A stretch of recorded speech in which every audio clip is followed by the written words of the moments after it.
Good morning class 8।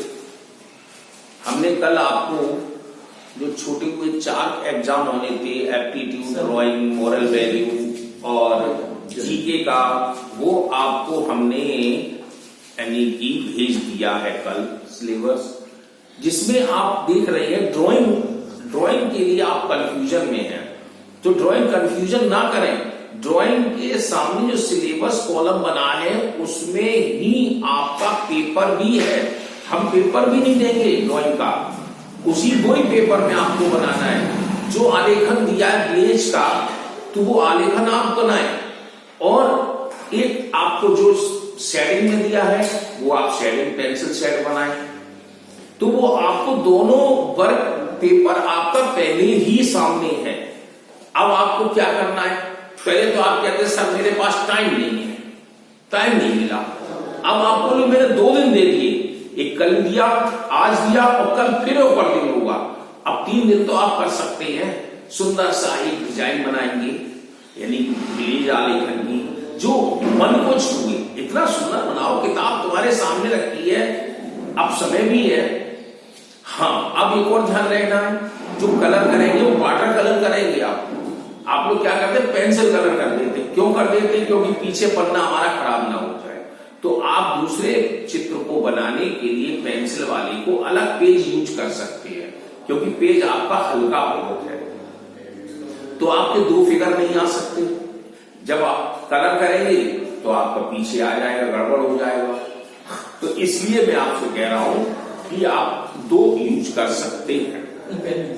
अब रहा, ये 13 तारीख को आपकी कॉपियां जमा होंगी 9 बजे से लेकर 12 बजे तक। तो ये ध्यान रखना है, अब 13 का 14 नहीं होना चाहिए, 13 का 13 ही रहना चाहिए। हम आपसे फिर से कह दें, 13 का 13 ही रहे, 14 नहीं होना। और जिन बच्चों ने अभी कॉपियां नहीं जमा की है, वो 2 महीने की फीस भी जमा करें और कॉपी जमा कर दें। अब आपके पास आखिरी समय है, अगर नहीं कर सकते हैं तो हम नहीं जानते।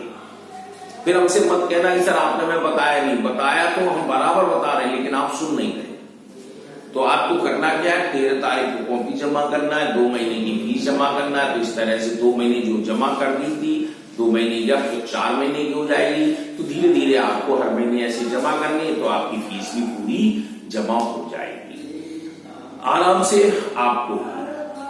अब ये जो चैप्टर है, ये आपको अच्छी तरह पढ़ना है। ये आपके जब भी आप कंपटीशन भी देंगे, तब ये चैप्टर में 2 नंबर का क्वेश्चन जरूर आता है।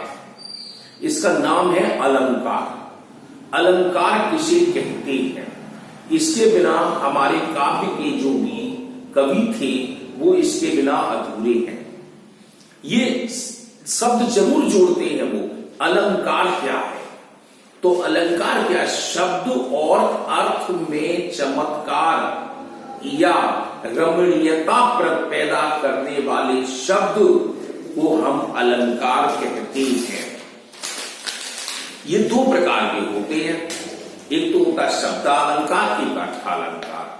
अब शब्दालंकार में हमारे 3 आते हैं: अनुप्रास अलंकार, यमक अलंकार, श्लेष अलंकार। ये तो आपका छोटा सा एक रूप है। जब आप 9th में पढ़ेंगे, हिंदी सब्जेक्ट होगा, तब आप देखेंगे कि अलंकार किस तरह से बदलते हैं। तो अनुप्रास अलंकार किसे कहते हैं? जैसे ये तो आपने खूब सुने मुहावरे, कनक कनकते 100 गुनी, मादकता अलकाए, या खाए बोराए, बाखाए पछताए।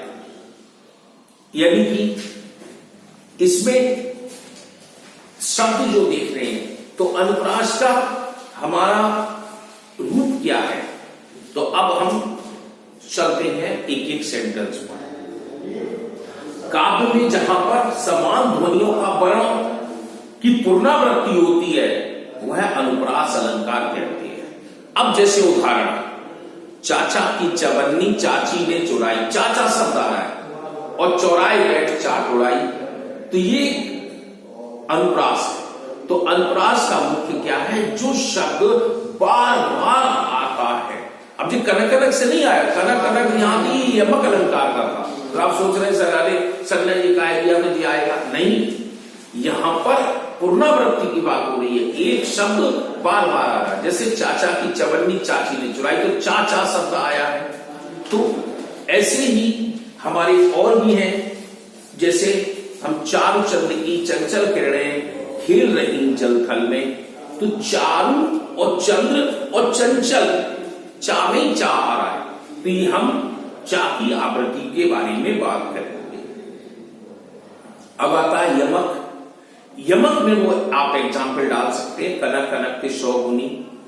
तो कनक और कनक यहां पर दो है, तो काव्य में जहां एक ही शब्द 2 बार आए या 2 से अधिक बार आए लेकिन उनके अर्थ अलग अलग निकलते हैं, वह यमक अलंकार कहलाता है। अब उसमें कनक एक था धतूरा और एक कनक था सोना। तो यहां मतलब था कनक कनक के 100 गुनी मादकता है। मतलब इन दोनों चीजों की अधिकता अगर होती है व्यक्ति के पास तो वो पागल हो जाता है। अगर धतूरा खाने से भी पागल होते हैं, अधिक सोना भी रखने से वो पागल हो जाएगा। अधिक का मतलब ये नहीं है 1 किलो रख लिया, हम कह रहे हैं 50 किलो रख लिया तो उसमें क्या हुआ।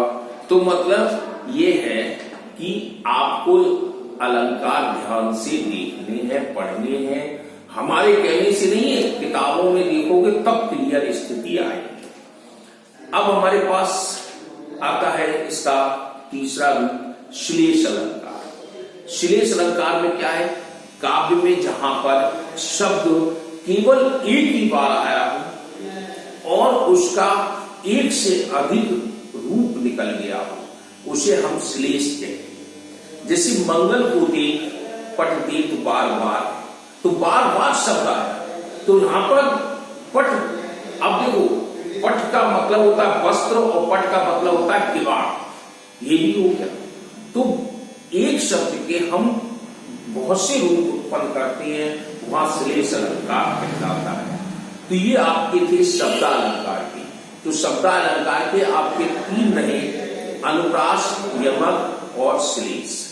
अब अर्थालंकार ये कल देखेंगे, तो आज आप केवल इतना ही पढ़ना है।